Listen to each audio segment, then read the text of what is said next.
record it, drop, you can't ignore it. Oh, so what you been up to, man? I know you're working with the legends and everything like that over with King Andy, bringing in the King Andy. He's like the damn Jackie Moon of minor league baseball over there. He's crazy, man. Yeah, it's talked to him, and of course they have we're having two teams now. Yeah, I saw that. Wild Health. What's their names? The Nomies? Nomies. I don't know. What the fuck is a Nomie? I have no idea. I have no idea. That's Andy's deal. I don't know. I'm just like, I'm gonna stick with the legends. That's the historic. That's when I first moved up from Georgia. That was like, okay, yeah, that's the team. But yeah, they got two teams there now, and of course Brandon Phillips is here, and his brother's managing the team. So I'll be back there, kind of, coaching first base, coaching / playing here and there. See, you're kind of like Jackie Moon as well, man. I mean, I ain't running the whole business. Coach, I would love to. Player, coach, owner. I try. I would love to. I mean, that's definitely Brandon Phillips. That's definitely him. He definitely get the butts in the seats. He definitely promoting, but Andy's good. He does a good job. Smart as hell, though, He's man. Smart. He is. I mean, hell, because think about it.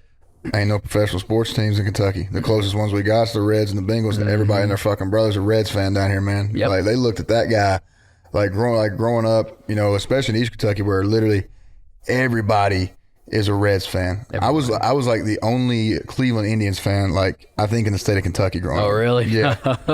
Just because of my dad. Like we would literally go on Dish Network and purchase Sports Time Ohio just so we could get the Indians games. Yeah. Just for that, and we'd get all the post game shows, like the call in shows. I'd be like 13 years old calling into Chuck's Last Call and answering like trivia questions about like Travis Hafner, Grady Sizemore, the 07, 08 team, different things like that. Grady Sizemore. I played with him for 1 year with the Phillies, and gosh, man, we always talk about it. Kind of broke my heart with him because he dealt with so many injuries. Oh, but man, he would be a Hall of Famer. Absolutely, he would be a Hall of Famer if it wasn't for his injuries. He was a freaking stud, and it's just him to learn to know about the game. It's just kind of, I know it's part of it, but it's just like, man, it kind of frustrates you a little bit. Yeah, kind of like I guess in NBA with Derrick Rose, or something like that. It's just he was that guy. He would hit 30 home runs, bat 320. Almost have like 100 RBIs. Yeah, well, hell, he was in the home run derby 1 year. Yeah. Yeah, I remember. I mean, he had stupid pop. He hit leadoff. He hit leadoff for the Indians forever. Mm-hmm. I think when he started getting more in the power, I think they kind of moved. I think second at one point. Yeah, I think he might have moved down to second, but I know that for a long time he was like, "Hey, we can't be having this dude leading off home runs. We need to get this motherfucker on base. Yeah, we got to push some guys around." He was stealing, get 30 stolen bases. Yeah, I mean, 2 and 3 run homers on there. So he was such a good guy too, and I still talk to him here and there, but he's one heck of a ball player. That's dope, man. Yeah. That's dope. So how you liking everything over with the legends and everything? Because like this all started the year of COVID, right? Mm-hmm. Because that's where I met you over there. Because I came over and I threw out the first pitch, and then I think BP's brother was the one that threw me BP. Yeah. And I was sitting there telling my dad about the other day because I brought the bat home that Andy gave me. To let me take that BP with, and I was showing him all the marks on it and shit. And I was like, yeah, but because my dad, like my whole family's baseball players. So, like, my dad played at ETSU, my uncle played at Western, my granddad played. So like my whole family's baseball players. That's what we grew up doing. Actually, like some people may not believe this, but like I think I was a better baseball player than I was a football player. Really? If I would have stuck around high school and different things like that, we might not be able to make some things shake. But, so anyways, back to the story, and I showed him all those marks. He's like, "God damn, son!" He goes, "You were late behind almost every freaking pitch, weren't you?" I was like, "Yep," because I ain't swung a damn baseball bat in 3 years, Dad. No, I say it's definitely with you, man. You're jacked. I mean, come on. So she'll be able to swing that son of a bitch a lot faster then, man. But it's like, I tell you what, do you watch the Game of Thrones?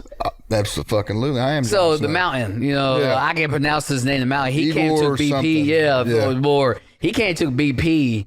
While I was with the Phillies at our stadium, and like it was like, of course, it was like a little twig in his hand, but no, it's kind of amazing, like the way you see like Barry Bonds, Jim Thome, Mark McGwire, like be that jackets, just do that. Yeah. But I mean, you haven't hit in so many years. I mean, it's tough. I mean, it's still kind of like riding a bike. I will say this though, the day after though, my hand, like my hamstring on the backside. My plant foot, oh my God, dude, I could not walk for could not walk? No, oh my God. No stretching, no nothing. But speaking of Barry Bonds, man, what do you think about the Hall of Fame situation with him? ticked, especially, you know, of course, Dave Ortiz again, he got popped. Yeah, he got popped, right? He got popped. So, to me, it's like, you know, people were paying really close attention to that. It was like, okay, we know Ortiz, and I'm not bashing Ortiz. He's unbelievable. Play against him, talk to him. I mean, he's a great player, great person. It's the fact that you taking the greatest hitter in Major League history out of the Hall of Fame, and it's like, and just because, you know, he never been tested. He never came out and said he took it. Nothing. It was all alleged. It was like a lot of allegations. That's all it was. It's the only thing because he was a-hole. Yeah. And I think that's the main thing. And Dave Ortiz, he's just like, oh, he's just a great guy. I feel like, you know, just because he was a douche that, you know, they wouldn't let him in. But still, I mean, this man was seriously going to 4-game series, will only see 3 strikes. And 3 of those balls of strikes would be home runs. Yeah. No player ever did that. That man seriously seen him 2 times, personally, my own eyes, 2 times in live game, get intentionally walk, twice with bases loaded. And I was frustrated, you know. And of course, you go back, like, you know, with Alex Rodriguez, Roger Clemens, some of these guys. So many dudes have been popped, though. So many of them guys. Even before, like, they never tested. So, you know, guys even before in the 70s, 80s who became Hall of Famers. You don't know. They were doing stuff too. Oh, absolutely. They were doing stuff too. And so it's kind of like there's a ton of guys in the Hall of Fame that took some performance-enhancing drugs. So, and here's the thing. Technically, when you break it down, what is a PED? Yes. Like what is a PED? Okay, we got obviously we have our standard definition. Mm-hmm. It's enable athletic performance on the field or on the court. Mm-hmm.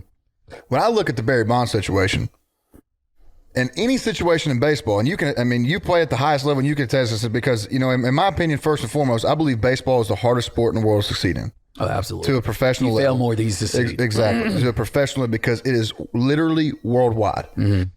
And like how, you know, people say, oh, we might take this serious. You know, we have like, if you're at high school, oh, we got baseball starting, you know, 2 weeks earlier than season should usually start. You got dudes in the Dominican and all these different other countries that have been tossed little red beans for the first 7 years of their life, and they're going to baseball academies to try to get here. It's a different kind of baseball around the world than it is in the United States. Oh, it definitely is. But to be able to reach that kind of level, and for people to say that Barry Bonds should be in the Hall of Fame, I'm like, motherfucker, steroids or not, you still got to hit the baseball. I mean, the hardest thing I ever did in my life was try to hit a 90-mile-an-hour fastball. But seeing that 90-mile-an-hour fastball just go boom, boom, you ain't even got fucking time to blink. Blink. And then even looking at his stats before it, man, he was a Hall of Famer before this before the allegations of steroids. Absolutely. And everything in between. So I just don't understand. And give it to your point of talking about how Big Papi would get in there and how, you know, Big Papi was kind of a fan favorite, what an asshole to people, this or that. It's, you know, like I said, he deserves to get in, but Barry Bonds deserves to also get in. It's tough. I mean, it's just, I wish I could be a hitter like Bonds. Like, it's just that easy. I mean, every time people think, like, it was like a concert. Talking to Jimmy Rollins, Ryan Howard, some of those guys, when Bonds would come into town to Philly, you know, fans are freaking nuts. I mean, and like, you know, you're a big name guy. You know, I guess I love Bonds. I talked to him. He was great to me. But, you know, he could be a-hole. But when they come in and the fans get on you, he was like, Ben, this is as quiet as I ever heard Citizen Base Park in my entire life. It was like a concert. You know he's about to do something, and he hit one in the third deck, and everybody applauded. Everybody applauded. But then you go back to booing, but it's just he was that dude. But the thing about it is, like, when you got a guy like that and talk about him coming in like that, and, you know, people, you know, cheer him when he hit that home run, then he goes right back to the fucking booze. It's like, everybody hates a fucking winner, man. Oh, yeah. Especially no matter if it's, you know, a steroid allegation or you're just that much better of a fucking hitter than anybody in the major leagues. They're going to give you shit about it, and they're going to let you know about it. I mean, I would say baseball players get heckled more than football players do, or any other sport, to be quite honest with you. Just because of how quiet, it's bad. You know, some of the things like that. Like I was saying, I can only imagine some of the shit a guy said to you guys, like in spring, especially like down like spring training and different shit like that, because nobody's there. So bad. And, you know, the worst thing about it, like, you know, playing in Philly, man, it was tough playing there. Oh yeah, hey, because if you ain't performing, them motherfuckers gonna let you know. It's so bad. So guys would like prefer. To me, I knew about going in. So I actually had to play hard as I can. I had love of some. It's like 50-50. Some love me, some hate my guts. But it's bad going and playing against the Yankees. Boston was bad. The White Sox, both Chicago's, L.A. And then we go in the playoffs, and then it's 10 times more. It's just it gets crazy. You go to Progressive Field and it just kind of dies off, doesn't it? It doesn't. No, I mean, I think it was so like when I think the time when they went to the World Series, I was with the Nationals, so we didn't play them, but. I can tell you what, most of my career played against the Royals, and they were terrible. It would be nobody in the stands. But then, 15 came and they won the winning streak, went to the World Series. I went to Blue Jays, and we're there, every bus in the seat, and they're just going crazy at me in left field. I'm like, just a couple of years ago, it was like nobody here. So but yeah, you get heckled. It's bad. The art of winning. But I don't think nobody heckled you. I mean, who's going to heckle a 6'3"? You'd be surprised. You'd be surprised. They'd be like, hey, we got this barricade right here, dog. We got this barricade. We know you're not allowed to come over, so we can say whatever the fuck we want to say to you. I wouldn't heckle a football guy. Y'all crazy. I mean, that's the alcohol talking. Baseball players, though, I can't imagine how bad it could get because I did take part in the heckling at the Cliff before they moved over, before Kentucky moved over to the new stadium, man. I mean, you talk about a fucking riot out there, man. I mean, dudes, we would get out of class at like 1 o'clock, or some guys may even have class that day, and they would go park their trucks, find a spot, get a front row seat right behind the fence, and then we go over there. That was our spot for the day, so nobody could take it. And then it was like, you've usually seen like Ole Miss and like those places where they're out in the outfield like grilling and different shit like that. Well, it was the same exact thing, except we weren't in the stadium.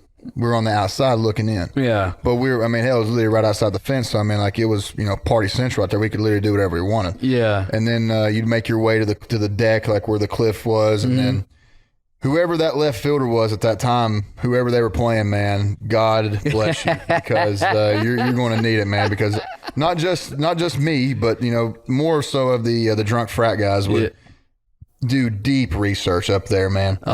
Deep research. Find out your name. It's kind of like what we used to do in football when we would talk trash to dudes. Yeah. Like me and one of my teammates that played linebacker beside me at the time, like we would look up like if we was playing whoever, we'd look up the quarterback's girlfriend's name, mom's name. If something bad happened, like I remember this being real. Like it's kind of fucking twisted, but like if something like bad happened, like it's the fact that if we knew that and could let you know.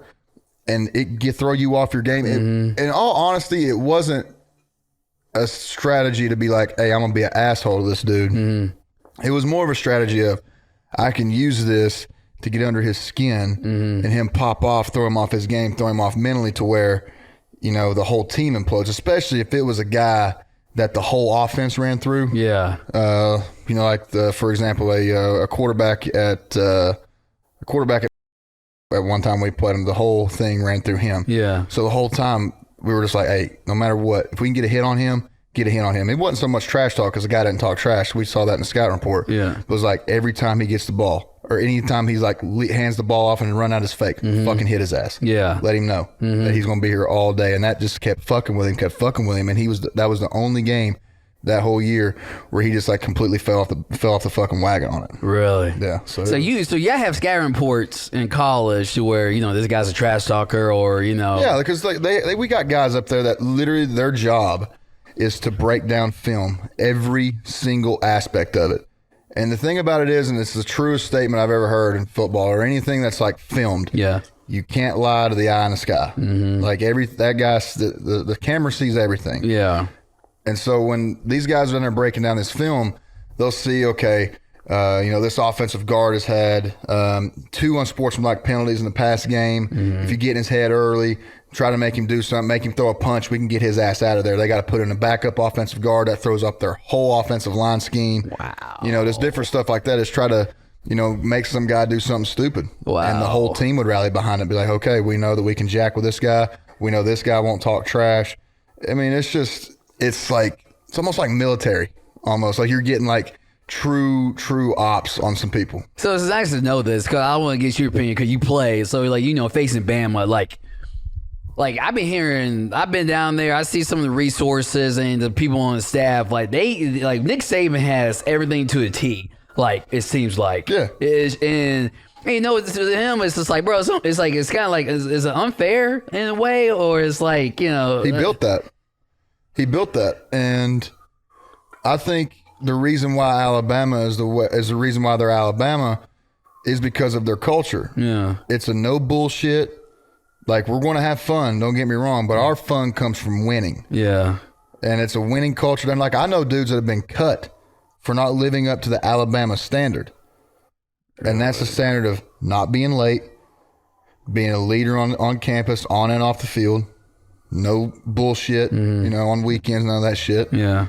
And when you show up to work, we're going to work. And and I'm not saying we're Alabama at UK, but what I am saying is that from the time that I was there to seeing where the program is now, it's on that trend. Yeah.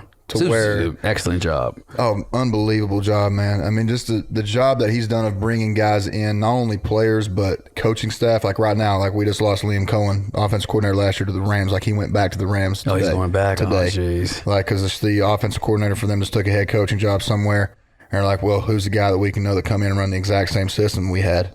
Liam Cohen. And they saw what he did this year at Kentucky. So he had to go back, man. Because hell, major leagues. Big bucks talk. Yeah, that's true. I really, maybe I was going to play baseball and football at Georgia, and I told people, I was like, Georgia won. I know they're losing some people this year, but I feel like that quarterback coming back this year, they getting the receiver from Alabama, Baker, maybe, but like I think that transfer portal is kind of helping, I think, Stoops get some guys. Honestly, I'm like, I like to see how it'll be next year when Georgia comes up here, and because it's like UK has always played Georgia close. Yeah, they just can't finish it. No, it just seemed like they're having right there, but it just can't get that extra step. But they all like past like 3 or 4 years, man. Like even you were there, I played them hard and tough, and it's just the very end. They could get that part, then it'd be like, okay. I actually had a conversation with Coach Stoops about that earlier. So me and him are in business together. This podcast will be out by the time I announce it, but William Tarr Bourbon. So I was talking with him about, what we're doing coming up and things like that. And, we got to talking football, of course. And we were talking about the transfer portal. Then we got talking about COVID and how it gave these guys an extra year. And I was telling him, I was like, if you would have redshirted my ass, I'd have been playing this past year. Like this would have been my super senior year. Really? This past year. Oh, if I'd have redshirted, I would have been a super senior, wouldn't have been able to get all the NIL deals. Dang. Been able to do all that. So yeah, it was short timing on that one. But could you done it? Or no, it was too late? At that time, man, dude, we needed everybody we could get. And I didn't know shit during that time either. Oh, yeah. But we just needed bodies, man. Really? Because, I mean, at that time, you had Courtney Love, who transferred in from Nebraska, who was one of Coach Merrow's guys when he was in Nebraska. You had Jordan Jones in that room. You had Eli Brown from Western Kentucky. You had me, who was a true freshman, and none of us knew how to play linebacker. Like really? None of us did, really. What was his position coming out of high school? Me? Yeah. Well, I'm talking linebacker. I'm talking about like truly know. Oh, okay. Like we were just like, hey, okay, see ball, get ball, read the guard. Yeah. Simple enough. Well, in comes Coach House. We get him from FIU. He is now the defense coordinator for LSU. He left us my senior year, going into my senior year, to go be the linebackers coach to Chiefs when they won the Super Bowl. Oh, wow. So he's a Super Bowl champion and can't fault him for that. So shout out Coach House. Shout out Coach House for teaching me how to play linebacker too. That shit helped out a lot. Good stuff. But so like he came in, and really set the standard for that defense, to be quite honest with you, of I'm not going to say perfection, but that's what we strive for every day. Like we knew we weren't going to be perfect, but that was our intent, was to go out there and try to make sure every drill we do was with the purpose and with perfection, and everything that we called, made sure we had no missed assignments, no mental errors, no anything like that.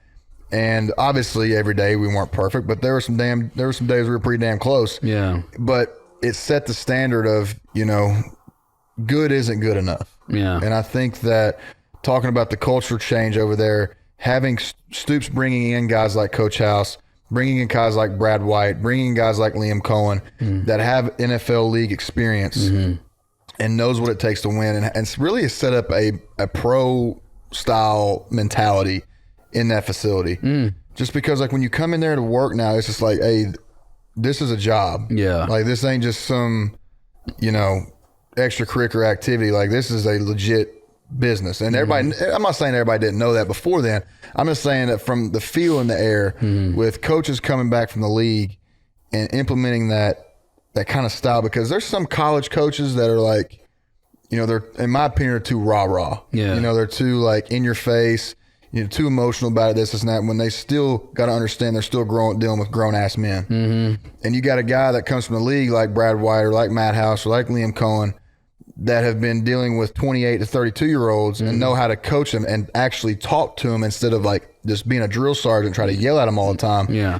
It's like, okay, like we know that this is a mutual respect business deal. Yeah. Like, you treat my time with respect, I'm going to treat your time with respect. Mm-hmm. And so I think going back to talking about Alabama and the way that Nick Saban runs that shit is it's built on the same principle that you respect my time, I'm going to respect your time. Mm-hmm. But when our time is in here, you better have it cranked to full tilt, cranked to 11, getting after it. Yeah. Because if you don't, then, you don't get your time. Yeah. It's just a give and take, man. That's all it is. Yeah. So I think that with what Coach Stoops has built there and putting guys in the draft, putting guys in the combine, guys making plays in the league now, I just think that going forward, like with the COVID year, being able to have these guys to come back, I think the transfer portal where it's now almost like free agency. Oh, yeah. Because it's now, it comes down to who can offer me the most money for NIL deals. Mm-hmm. Doesn't matter, what you are in the conference, what you did last year, this, that. It's like, how much money can I get? Yeah. And I understand that because it's now a business, like a legit business for the players. Back, in my days with it, which is only 2 years ago, it was a business for the coaches and it was a business for the administrators. Mm-hmm. They have finally woken up and realized that without the players, there is no fucking coaches, there is no fucking administrators. Mm-hmm. And so let these guys get what they deserve. Mm-hmm. If they're making you or help make you millions and millions and millions of dollars for the whole university so you can go build a new damn science building, and he don't get a damn dime from that, but at the same time you're still selling his jerseys with his number on it, and he don't see a damn dime for his family. I see a lot of 56 in that stadium when you were playing, and not a damn dime, man. Like I tried to get and it was a Nike thing. It wasn't a university thing, from what I was told. They could have been bullshitting me this whole time. It would BS them. Yeah. Probably. It would BS. Probably. I couldn't even get my family my own jersey for free. They would have to buy it.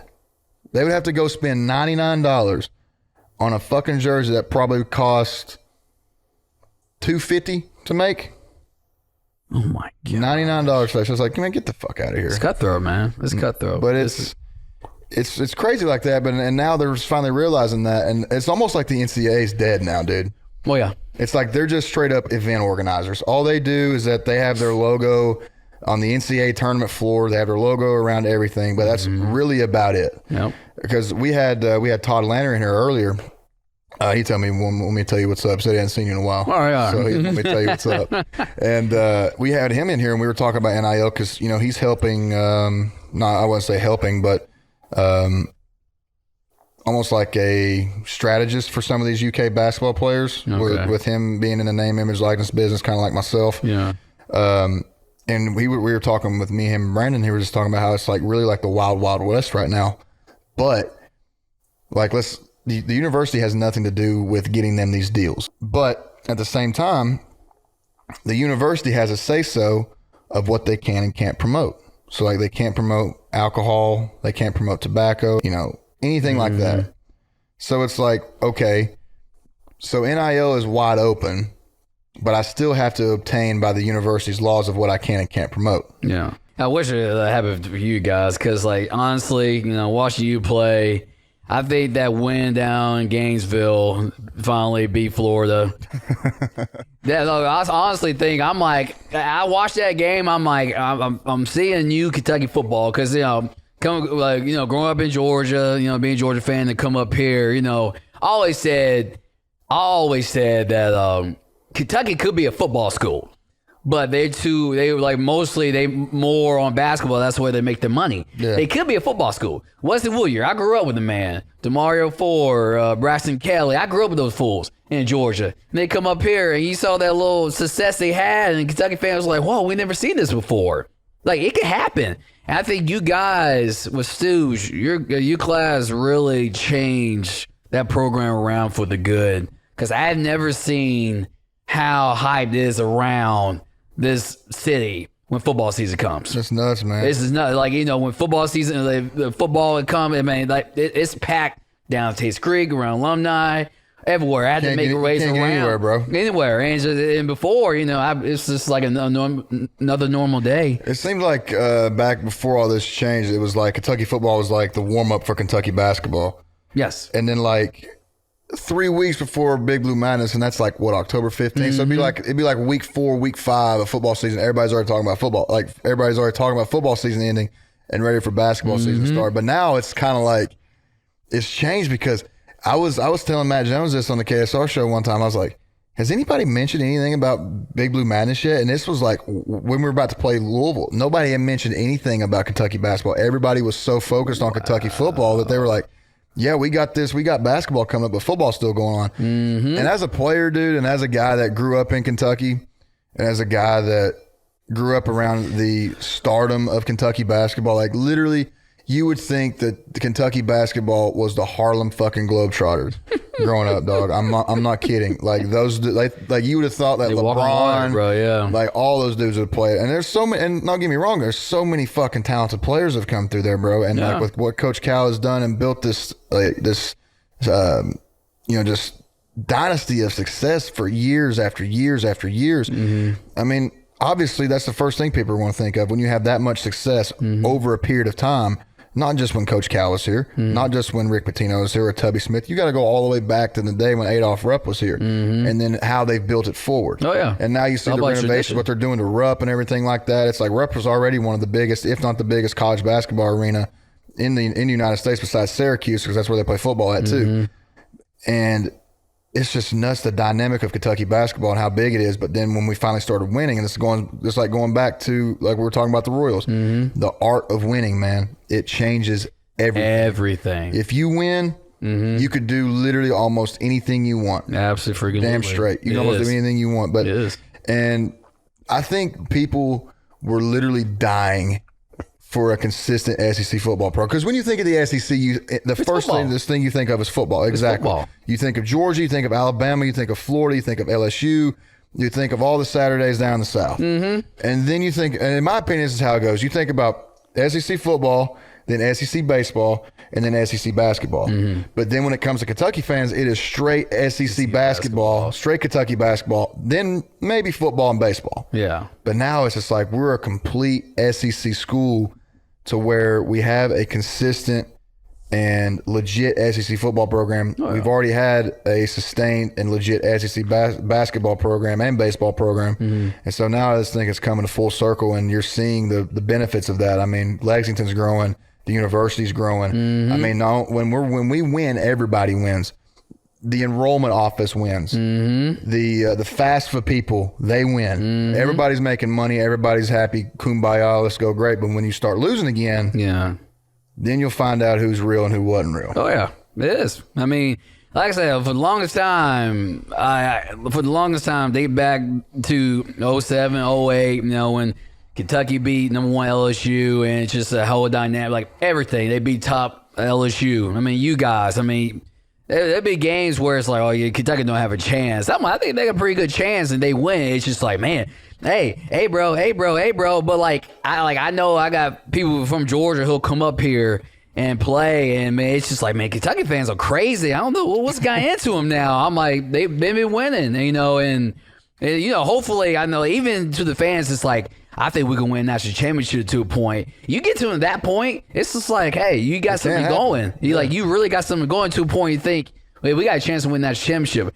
I feel Stoops, if he can start getting a top 10 recruiting class, even top 15, top 10, top 15. We're 13 this year. We're on our way 13. There. If you can start getting a top 10 recruiting class, even close to top 5, I really think, and get the transfer portal, I really think he'll have Georgia running for money for the East, have Kirby, have Fitz, because he could find a strategy to get guys from LSU. This guy, I'm who's this guy come from? Oh, he came from Texas, or he got him from LSU, or he came from Miami, and and they're just studs. Yeah. But like, the one thing that really opened my eyes was during the bowl game against Iowa.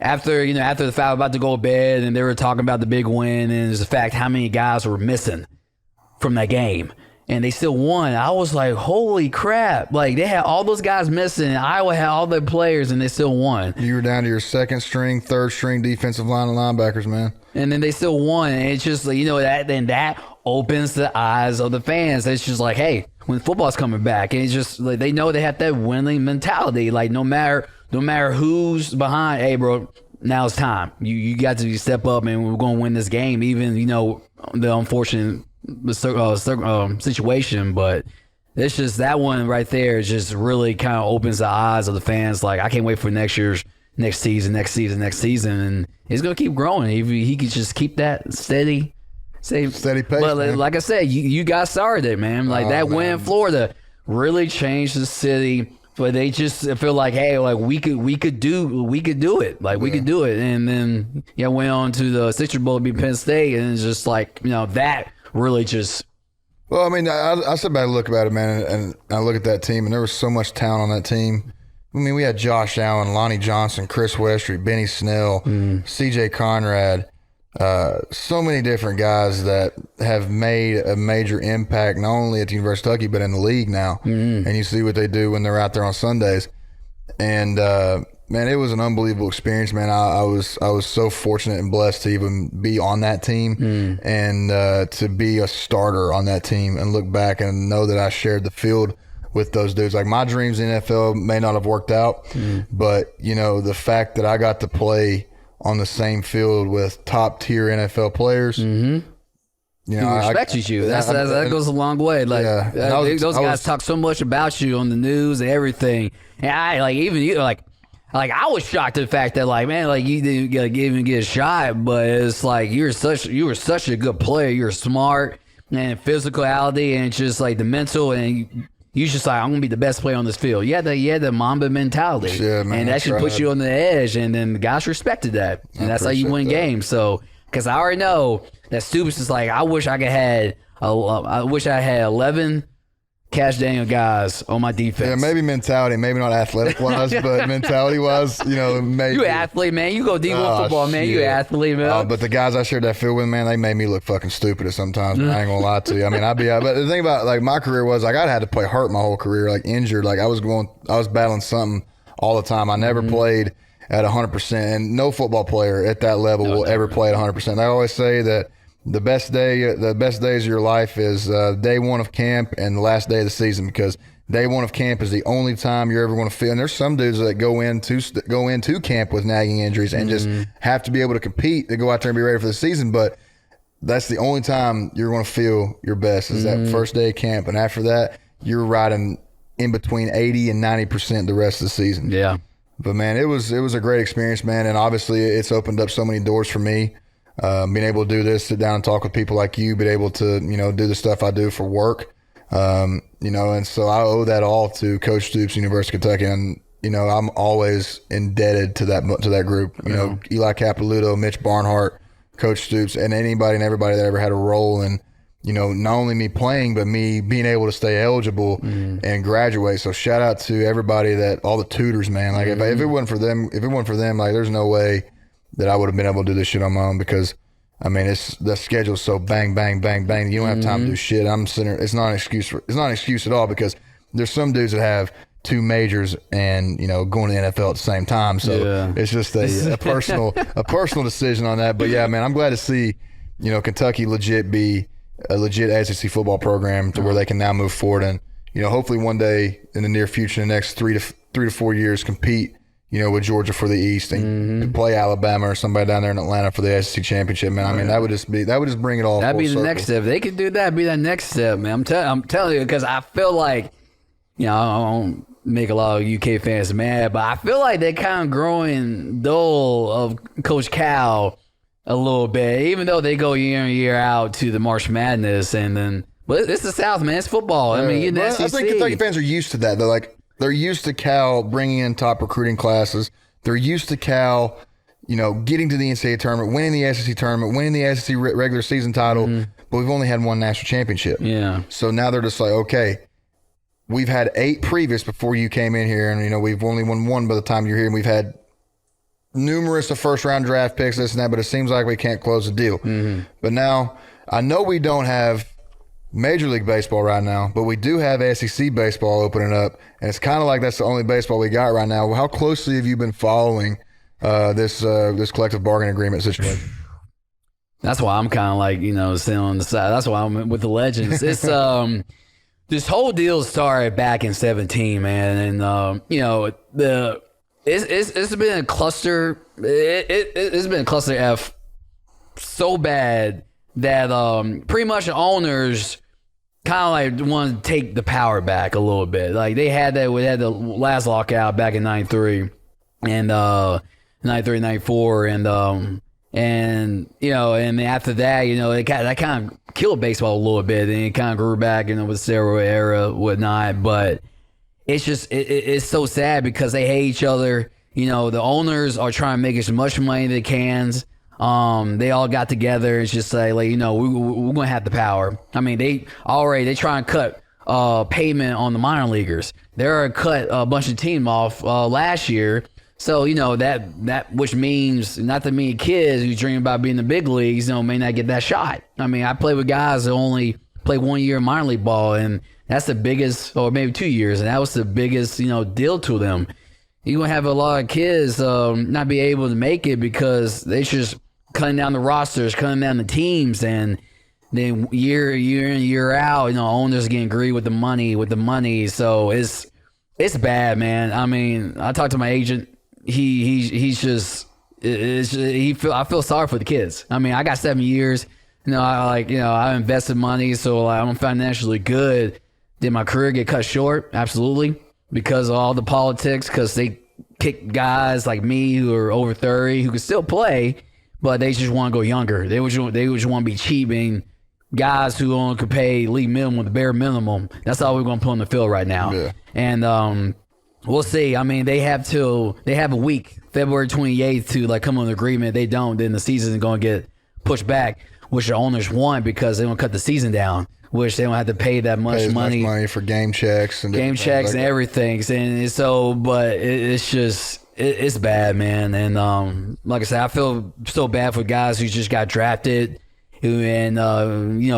excited for with their family, like, oh my God, I made my dream, and they get cut. It's right. It's I feel bad for them, but I don't know. We'll see. We'll see what happens, but this is really hurting the game of baseball, man. It is. It really is, because everybody's looking, right now, everybody's looking so forward to seeing pitchers and catchers report to camp, and spring training is probably one of the things that gets you excited for the spring season and summer and everything like that, because it's that close. It's supposed to be this Saturday. I know, the first game, and they already pushed that back. But here's one of my questions about it though, is that do you think you could credit that to of how much guaranteed money these dudes are getting? Like we were talking about Mike Trout earlier, like the guys getting the guaranteed, $290, $300 million contracts from these places. And I understand that there's, with the salary cap and everything, there's no salary cap in MLB, guaranteed money, this and that. Do you think it's got something to do literally with how much money we're dishing out to these dudes? Sometimes. Well, we kind of have a salary cap as a little tax deadline. Yeah.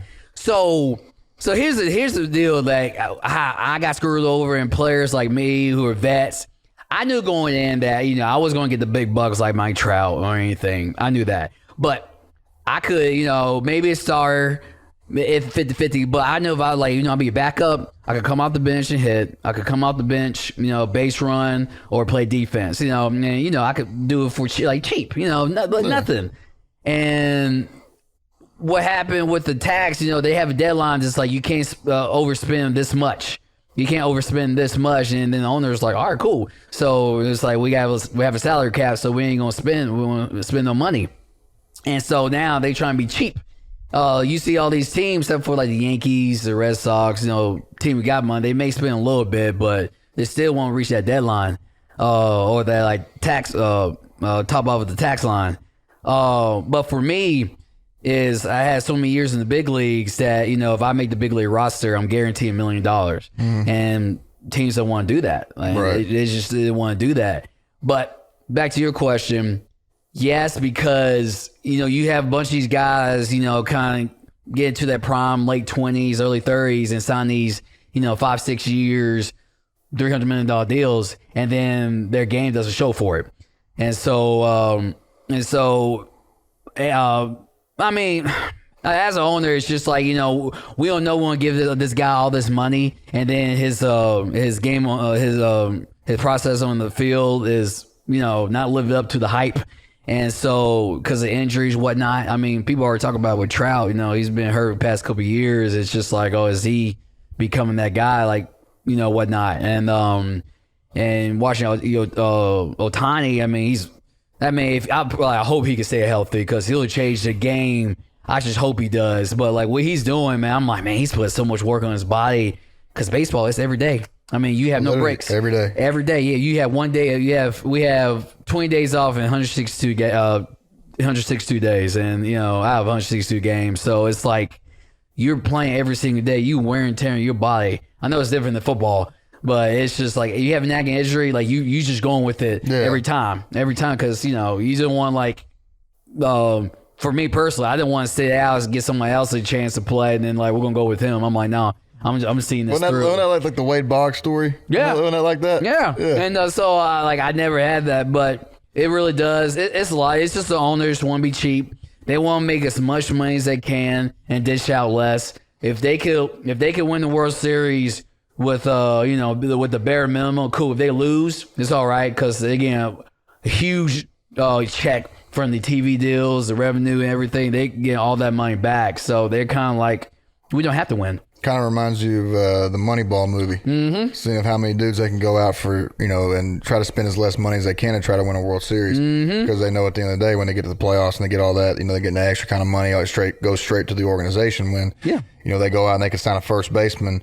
Okay, yeah, we can get somebody like, a Jason Giambi at that point in time, for a couple $1 million bucks. Or, we can go get this one guy who can get on base just as good and then pay him, $325,000. So it's just all a business deal and all of a business cut. And then like I said, you have the big money guys, the Dodgers, the Yankees. They're going to try to win because they try to, like, the fans will know, we know what you're trying to do. We ain't going to fall for that. So they're going to try to put buy as much guys they can because the other teams are just like, we're going to do the bare minimum. So that's why you see all these, big market teams always successfully winning.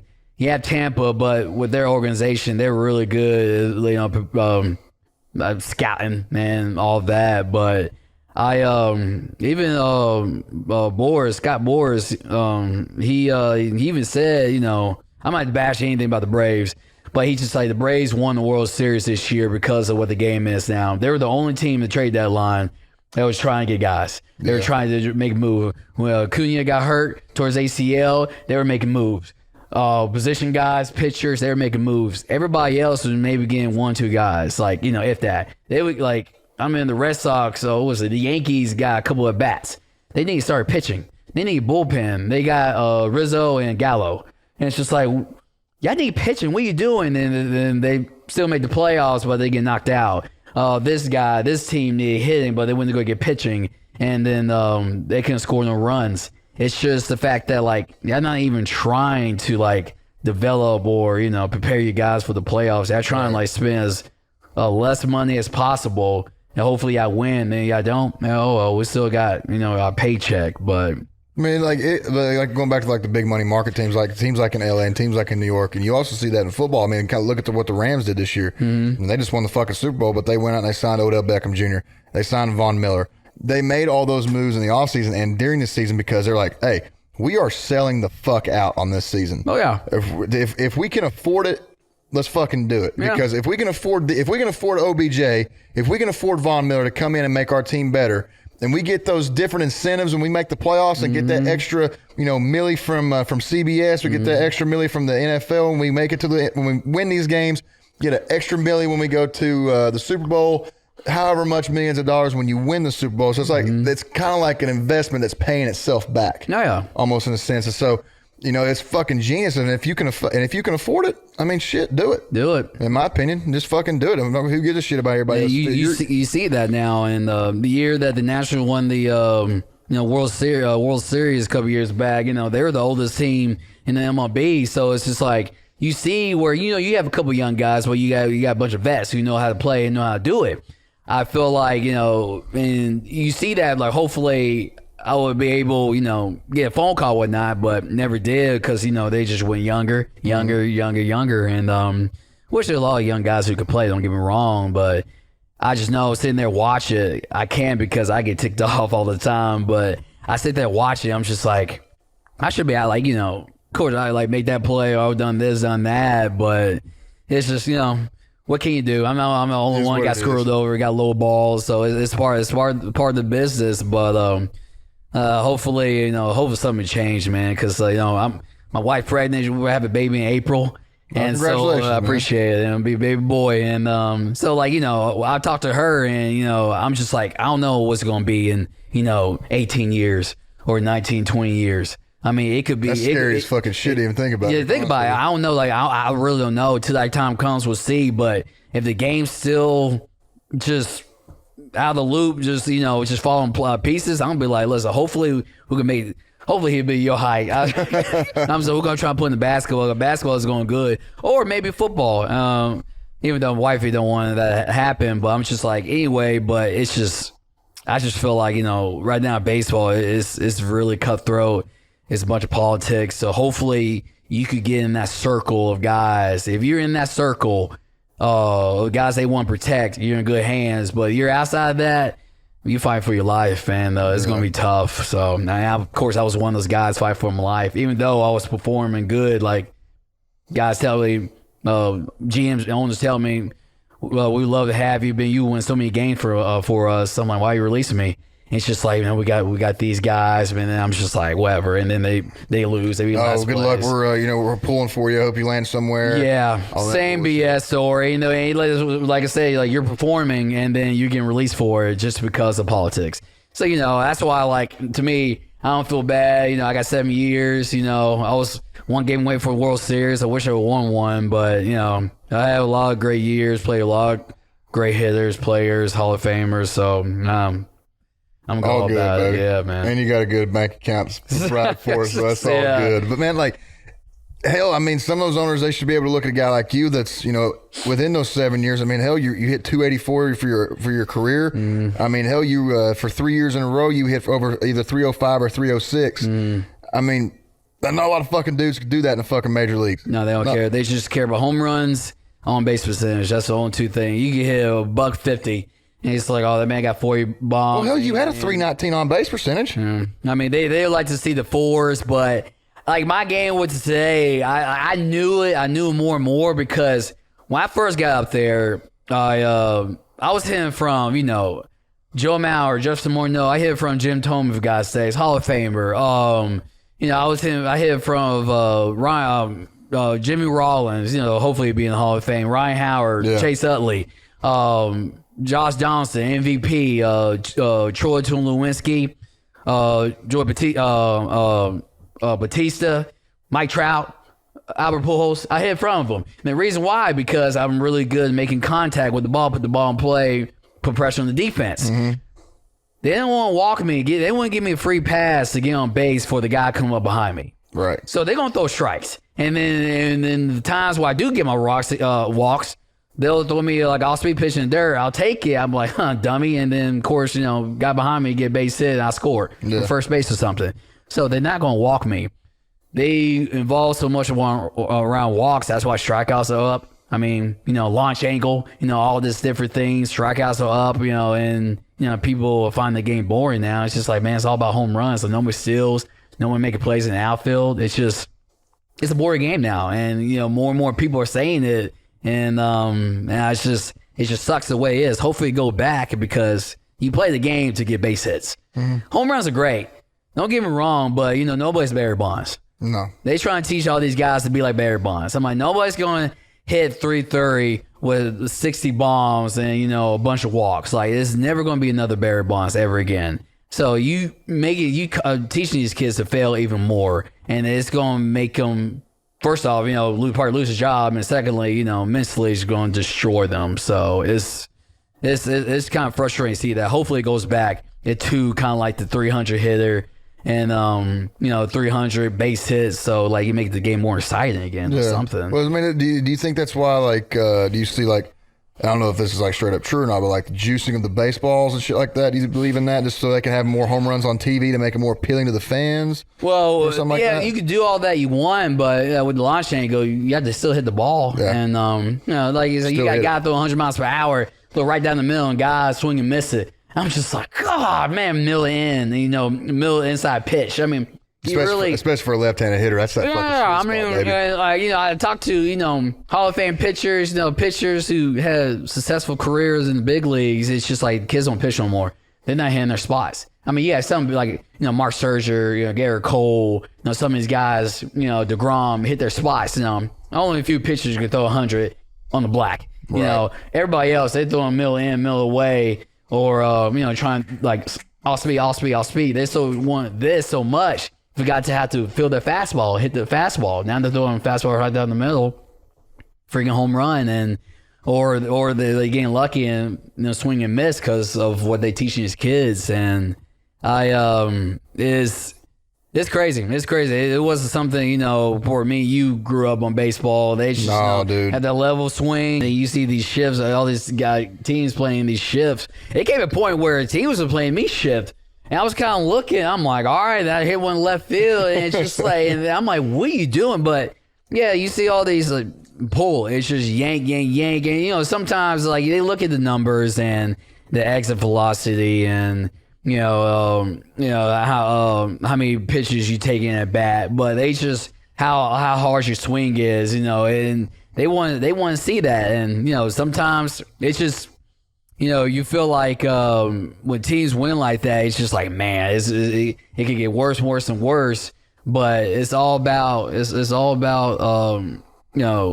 I think teach these guys, pitchers how to pitch.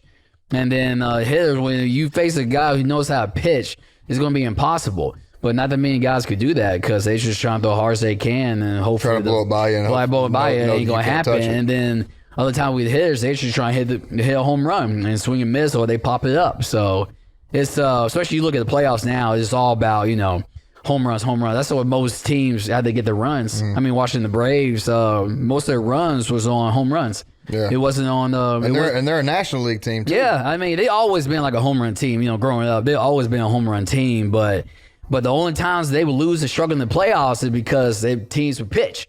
I mean, that's how they're going to get their runs, if you I don't care if you have to walk them, man, you throw that pitch. Hopefully he swings and miss, but like don't get anything. They're going to try to go for the home runs. Mm-hmm. Stay away from the home runs, especially the big one, like 3-run home runs.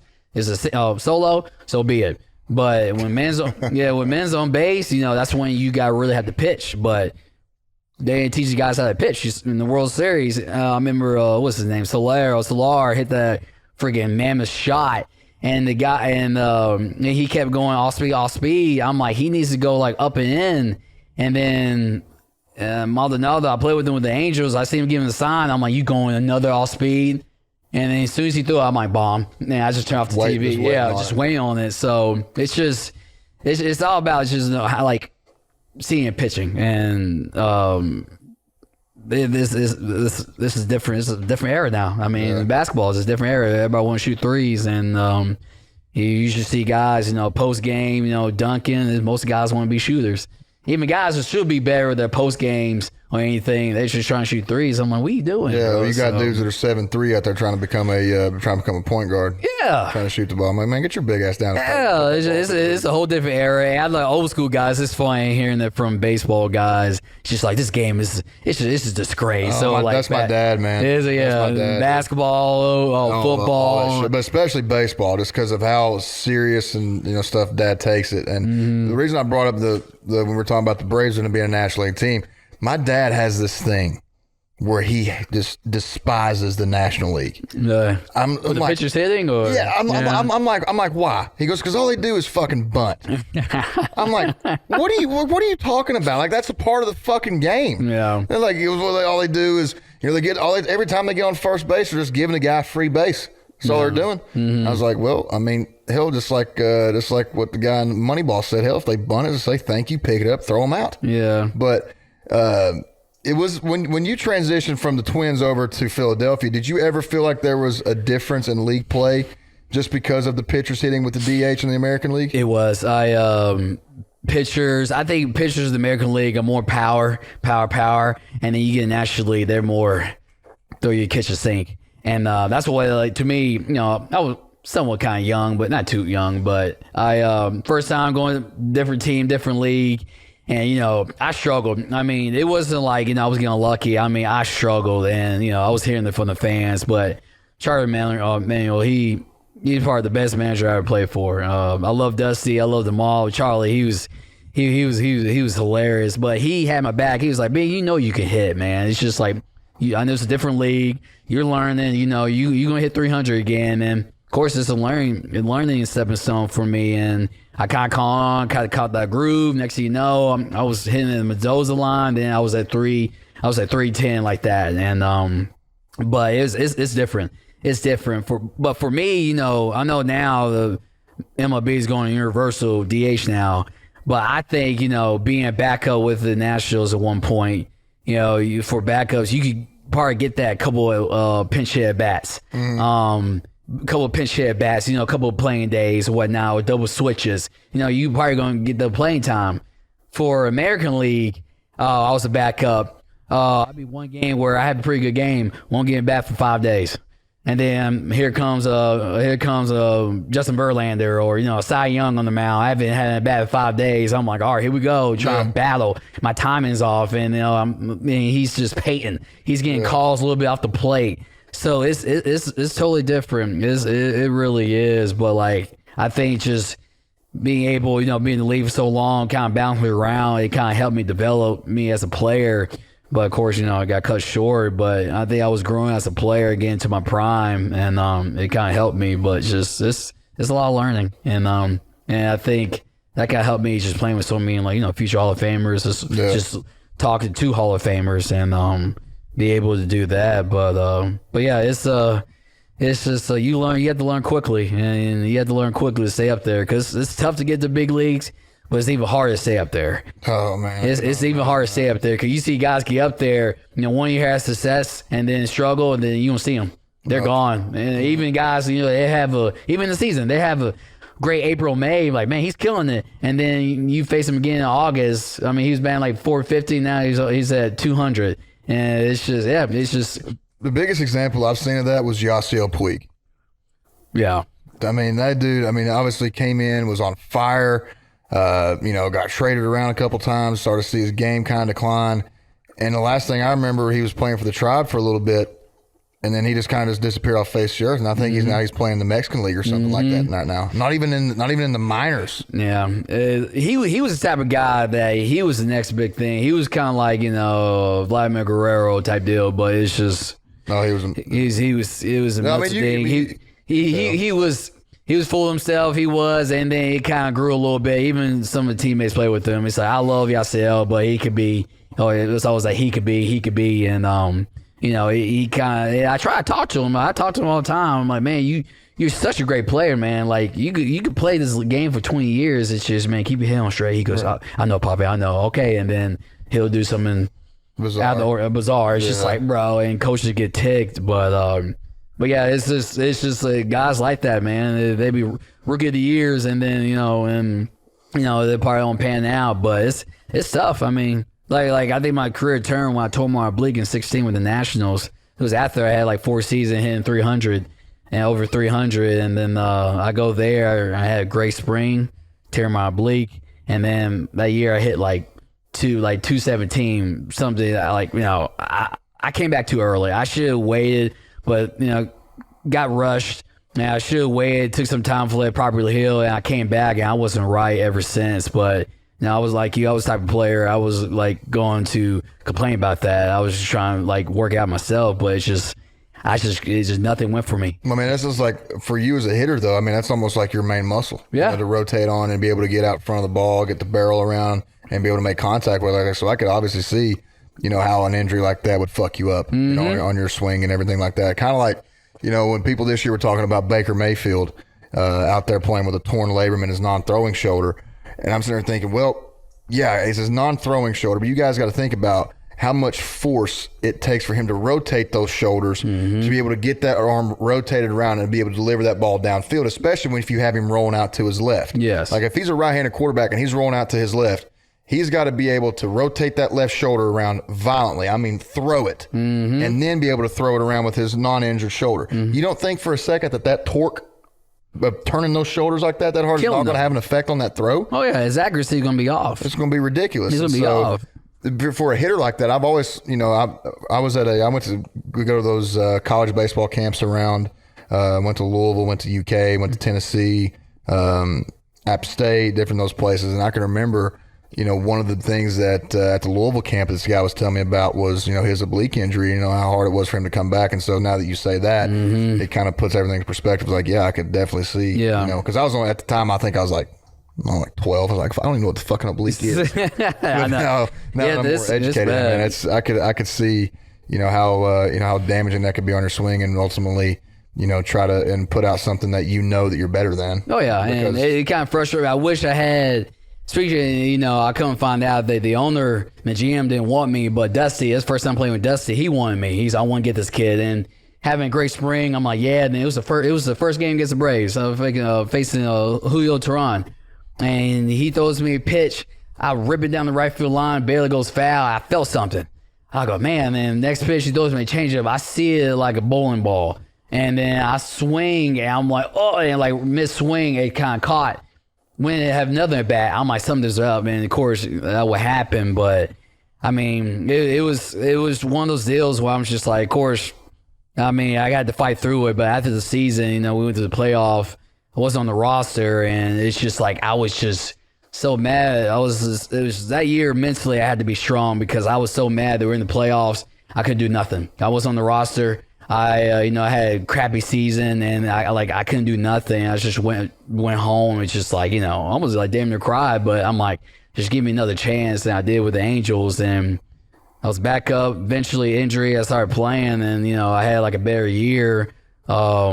Doing that, but that's what I thought. I'm like, okay, I kind of got my game back, my career kind of back on track, and then of course that's when that flip happens, and then it was just game over. So I was kind of like, man, but we're just starting to get back, man. Yeah, so it's kind of like, what can you do? I think it could be, I could be with one of these kids right now, is just get up there for 1 year, and then be like, oh, we don't like you because of this, so you're done, and it just kind of breaks your heart. So, but I got 7 magical years. So I mean, you got to do something that so many people around the world would kill to have the opportunity for. And that's the biggest thing for me. Like now is I'm trying to put a lot of things in perspective, because I kind of lose that at sometimes. And when I look back on even my short career of what I did, and know that the opportunity that I had, or the opportunity that you had, like so many people would have killed just for that opportunity, even though you may look at your career like you kind of got cut short on your own time.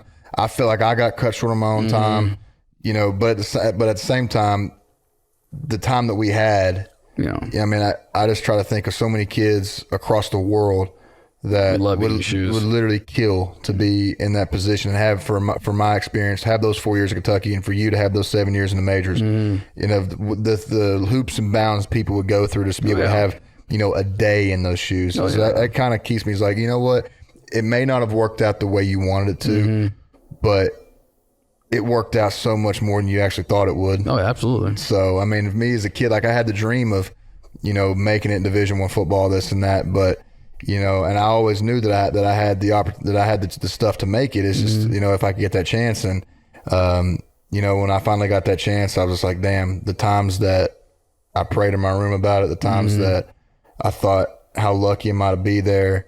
You kind of lose sight of that when you're so focused on trying to be the best player you can be, because all of a sudden your best isn't good enough. Oh yeah. And when your best isn't good enough, it's just like, well, what the fuck do I do now? Yeah. And so for me, it's taken me a while to kind of, transition to not being an athlete every day, or not being known as a football player every single day, is because, like, that's what I did for, so many so long in my life, and now I'm out of that. It's like, well, it's over now. Like, what are you passionate about? What brings you that drive, that football did. And so like these past 2 years, that's what I've been, trying to find, and, being able to do stuff like this and sit down and talk to people like you and, different people in different professions, not just athletes, but musicians, doctors, anything like that. And just sit down and, hear their stories and, and how they got there and, their perception of their careers and what they've done, it's awesome. And so just to be able to, like we said, have those experiences that, you can talk to your son about one day, or I can talk to my son about one day, or show him pictures. You can show him the video of you making the catch of the year out there in Cincinnati. Which did that catch win catch of the year? The one you had on Cincinnati, the one that hit over your head. You were playing for the Phillies? No, it's the only catch of the year I had was my first full season with the Twins. I robbed Vladimir Guerrero at the fence. But I remember that one, it was that was what happened with the Boston Marathon tragedy, and I guess because I put on tape on this to prepare for Boston. Of course, that happened, and that was a big thing. But Todd Frazier hits a low line drive, and that's what it's all about, learning players. But with him, he has a really good back. His swing creates a really good backspin on the ball. He's like a headline drive. I'm like, okay, it's right there. It's like, okay, it's right there. Then all of a sudden, he just started taking off. I'm like, oh crap, man. Of course, I took a bad route to the ball, so I had to I had to catch this thing. Luckily, I did. But man, it was just crazy. Like looking at that film, like you were running full speed, and all of a sudden it's like you hit a springboard and just dove out. Like it wasn't like one of those like off 1 foot, like almost like a layup, like how you would go off your 1 foot for a layup. Like you would like literally like it's like you literally were running, and then at the same time you just springboarded both feet forward to jump out toward the fucking wall. Put your glove out and made that catch, and you literally landed right on your face, and I was like, "Holy fucking shit! What a catch!" Thank God it's grass. Now they like all these turf fields. Now I did it with Toronto, dive on turf. It ain't that pleasant. I like diving on grass more. No, dude, turf burn sucks. But we'd always have to so every time we go out for a game, I would always get these the strips. They would spray your arm with sticky adhesive shit. Oh, yeah, I got turf now? Oh, yeah. Oh, I thought it was grass. Kentucky's had turf. Oh, really? I played my whole career on turf there. So the year I was getting recruited was when they were making the renovations to it. So they put in the new sky boxes, they put in the new turf, and that's when they changed the name. I wish they didn't do that. I think they took out too many. Dude. Huh? I love grass, man. I love grass. Even when they took out the seats for put in the suites, and I wish they didn't do that because I've been in games before. That place could get loud. It can get loud, but the thing about it is though that actually added more seats to it. Oh, did it? Yeah. So we went from like I think 60 to 64. I'm pretty sure. Oh, 1,000. really? Yeah. Oh, for some reason I thought it was a 70. No, I think more and more people are going to be like, hey, I want to put more seats in the stadium because more people are playing. They just got a new deal for a new renovation. I don't know what all entails for the stadium, but I do know we're finally getting a new turf indoor football and track facility. Oh, wow. Because like we had the oldest SEC indoor facility in the SEC, and it wasn't even a full 100 yards. It was like 90. It was like 95 or something like that. And the corners of the end zone were cut off because the track. It was a safety hazard, man. To be quite honest with you, we had a couple dudes in there. So now indoor facilities, like the one I have in mind is Tennessee, because I went down there on a camp visit one time, and they have 2 separate fields, like basically like an outdoor practice facility. So you have a one field for the offense to work on and one field for the defense to work on. Essentially, it's that, but just a roof over it. Wow. So you can get a lot of work done. You don't have to worry about sharing a field, offense on one side of the field, defense on one side of the field. And I can remember one time my good buddy Justin Rigg, who's in the draft this year, he had already had, some bad luck with injuries and different things like that, cost him his freshman year. And this was in spring ball, and we were running a split field, and the receivers were running this way, and DBs were working this way, and they collided, and he ended up rupturing his spleen, doing some other shit like that, just because we didn't have and I think that's when Stoops was like, we're a fucking legit SEC fucking football program. We need the fucking facilities to do it, because even with the facility, like the new weight room facility, have you been over there yet? Mm-mm. Dude, I need to take you over there one day, man. That place is crazy, because compared to the place we had at Nutter, over at the old place compared to this place, It's like a fucking spaceship, dude. Oh my gosh. I mean, I could imagine with, like, I've seen the baseball, just driving down Alumni, of course, a million times, but I'm just seeing, like, it's really grown from when I think when my dad first started coaching at Eastern, and then I remember we came to a game, it was when Tim Couch were playing, back in 97, and it's just like, I still remember, coming from this side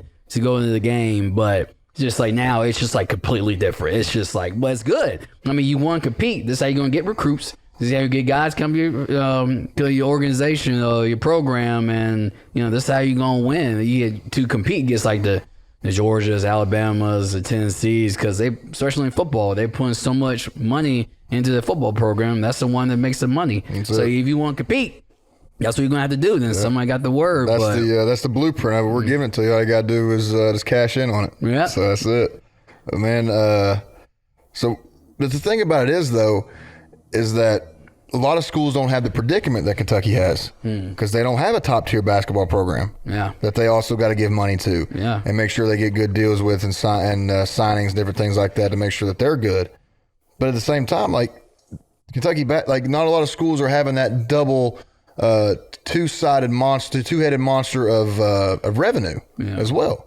I mean, because you look at Rep Arena, 25,000 people be able to sell it out. Then you look at Kroger Field, 64,000 people to sell that out. I mean, UK Athletics alone has paid for probably 3 or 4 new buildings on campus that's been put up in the past 5 years. Yeah, just because of that alone. Because Kentucky doesn't get University of Kentucky Athletics Department does not get funding from the university itself. They're one of the only handful of schools that does not accept money from the university itself. We're one of the only schools that has our own account as an athletic complex, or not complex, but an athletic department, and we give money to the university because that's how much money is being generated. They have enough to be able to give to the university when it should be the other way around. Yeah. So, oh my gosh, I don't know, man. I just hate the fact they need to go back to, of course, I know school gets bonuses, for winning bowl games, whatnot. It's a fact that if Kentucky ever wins a national championship, SEC championship or something, and you get a bonus for that or a big time bowl game. They should. I hate the idea they had to split it. Yeah. I mean, I hate $700 million. The SEC made $700 million this year, and Vandy gets a split of that. They belong in the Conference US. Vanderbilt is not an SEC school. They are not an SEC school. Thank you. Baseball is the only thing that saves them. Mm-hmm. Literally, the only thing that saves them to compete in the SEC is baseball. If you put them on a football field. They're worse than high school. No, dude, it's ridiculous. They're worse than high school. It's just how are they literally need. I guess a switch from Texas, Oklahoma. I mean, I don't know. Give Vandy propose a trade. Yeah, get him out. SEC accepts Texas and Oklahoma in exchange for kicking Vanderbilt's ass to the fucking ACC. Yeah, them in Missouri, get them out, make that switch because it's just I hate they just make it. You just make it worse. Yeah, I think it's just going to end up being super conferences at the end of the day is all it's going to be because everybody's going to want to join the SEC for the TV rights, for the revenue, the revenue split and everything like that. So I think within the next probably 3 years, you'll see the Pac-12, Big Ten, and the ACC combined for that super conference to compete against the SEC because especially in football, I mean, you're looking since Ohio State in 2015, maybe 14, even before that when the college football playoff was even a thing, you're looking at the BCS National Championship.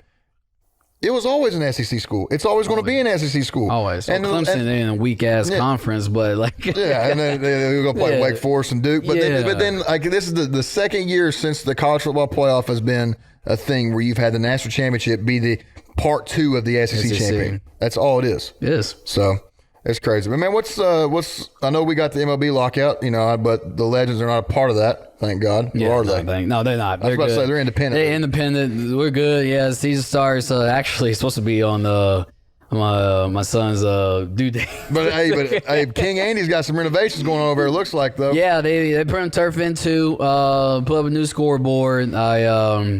Just the fact that, I just know, of course, I kind of told him, I'm like, bro, I know we had a little situation where, with the ground crew, it was only like 3 guys working. And so it'd be nice where, we have late rain come in, just downpour. They forget to put the tarp on. It'd be flooded. They try to get it ready. It just look horrible. I'm like, listen, you don't want this problem again. Just go turf. Like, because you won't have a hassle with it because you'll drain away. Yeah, you got a good drain system. Yeah, drain system. You be fine with it. That's why most people do that. Even though I prefer natural grass, but let alone that was over time. It was like kind of saving money. So you probably have to cancel games. But yeah, we started April 21st, and we it should be good. So hopefully we'll win back-to-back championships because last year was really fun. It was really fun, win that championship, seeing the guys celebrate. So it was awesome to come watch you guys play, man, because y'all were having fun, man. Oh yeah, y'all were having a great time out there and playing baseball the way it was invented to be played. Go out there. It's because at the end of the day, it's a kid's game. Mm-hmm. But and now just grown men get paid hundreds of $millions to play it, but at its core, it's still the same concept. Yeah. To go out there, just fucking have fun. It's probably one of the most laid back sports besides golf and curling or one of those things. That's probably one of the most laid back competitive sports to get after, in my opinion. So, but at the same time, like, no discredit to it at all. I mean, you're still fucking getting after, still putting that outrageous amount of torque and damage to your body, just playing those games back to back days with no days off in between. But just see the way you guys go out there and interact with each other in the dugout, interact with each other on the field in BP. That's like the aura of baseball. Oh, yeah. Like, the hidden rules of baseball. That's what like makes baseball great. And in my opinion, the greatest sport, like overall competitive sport in the world, because you can't run out the clock. Yep. You can't just sit there and take a knee. You have to be able to give that guy an opportunity to throw the ball across the plate each and every single time. And if you don't, you're going to walk him. If you're going to walk the bases loaded, which means you're going to end up having runs on the scoreboard. And that's not what you want. So you have to be able to go in and attack the guy and say, hey, this is my best. Try to hit it if you can. Yeah. So be it. I know. I'm really excited the fact that last year we had the automatic strike zone, which was freaking horrendous. I mean, it was so bad. Robots, man. Robots. And then they moved the mound back a foot. And so they throwing away the automatic strike zone, then moving the mound back to original, and it's cause Manfred. Change it, man. Huh? It's been good for over 100 years. Why change it now? It's not broken. Geeks, man, and the pitching coach, Dave Elan, he played about 11 years in the show. He's a 2-time World Series champion as a pitching coach, and it's just like the fact that these geeks are destroying the game. Yeah. It's just killing it. So it's But I think, it's just doing that, hopefully, kind of get back to the original, game plan of, bringing back baseball where you should be. Yeah. So, you guys do a hell of a job of that, man. You guys are. And then it's awesome to come watch you play. I can't wait to come back and watch you guys play some more, man. And it's going to be a hell of a lot of fun. I know. So, I can't wait. So it's going to be a good year, hopefully. Like I said, with another championship. So it'll be a good time, man. Well, man, I appreciate you coming down and taking your time out of your evening to come down and talk to me. I know you got your family waiting on you. They still got more Cash Daniel jerseys selling? Shit, I fucking wish I'd be able to make some money off of it now. They should, man. Jeez, man. Like, I know every kid walking that stadium I see wearing 56. I mean, Cash Daniel. I mean, like, literally, you were like, you say Jackie Moon, like, you were Jackie Moon. I mean, it's just every kid in football, everybody wants that be that bad as a middle linebacker. And, like, to me, it's like, I want to be the quarterback. Of course, a pretty quarterback. No, they want to be the intimidating, bad as linebacker. And you were like the Zach Thomas, Ray Lewis, like, Luke Kuechly. I mean, it's just... Those are my guys. You literally named off my top 3 linebackers. Yeah, it's just like, you were that guy, and you made that football team, I say the way it is, even though, like, you're a humble guy, I know, but, like, it's just, you're hard at everything. That's all it takes, man. It's and you did, and fans love it for you, and you put you in a great position for, years to come. So I'm happy for you, bro. I appreciate it, man. Well, like I said, I thank you for coming down here, man. I can't wait to come back and watch you guys do some work this spring. Definitely, come on down, man. I'm gonna have to redeem myself. You tell Brandon Phillips' brother I'm gonna have to redeem myself in BP. I'm gonna have to come back. Come on. Yeah, I'm gonna stretch my lats a little bit this time. Definitely stretch the hamstring so I get that nice torque on the ball. And come on out, bro. But man, thank you so much again for sitting down here with me. I know you got some things to do. I got some stuff to do. Like my dog, hopefully not tearing my fucking apartment apart by the time I get back. But Yeah, man. Anytime if there's anything I can do, to help in any way I can, please feel free to reach out. You play golf, you want to go bass fish, turkey hunt, anything you want to do like that. Definitely. I'm your guy. Definitely. You want to bring me back again? I'm more welcome. So I'll be here. I'll be around. I appreciate you, man. Thank you again. Guys, no problem. Thank you. Whoa, I hit recorded drop, you can't ignore it. The Off-Season Podcast is a Branded 78 production.